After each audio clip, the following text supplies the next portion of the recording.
Mga bossing. So akala nyo kung ano yung ilaw namin mga boss. So napakaliwanag niya no.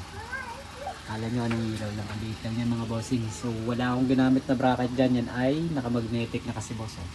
Ito lang yan mga bossing. Oh, napakaliit lang itong ilaw na to. Pero napakagamit na gamit talaga lamang sa biyahe natin. Ayan. So ganyan ka. Ayan.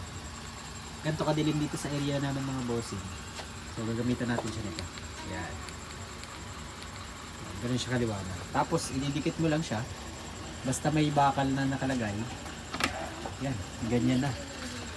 Ayan bossing. So kung nakikita nyo na gamit na gamit talaga natin ito sa mga camping or sa mga biyahe natin. Ayan. So may ibang mode nga pala yun mga boss. Ito mo ibang mode naman.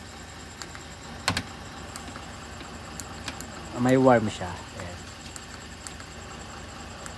Ayan, ganyan kalakas naman yung warm niya mga bossing. So napaka-solid din ang ilaw niya. So hindi ka na mag-worries dyan. Ayan, pwede mong ganunin. Sakop na yung buong loob ng aming karusa. So ayan mga boss. So kung gusto nyo din ng ganitong ilaw, napakaliit pero napaka-solid. Nasa yellow basket lang ito mga boss yung nilalagay ko.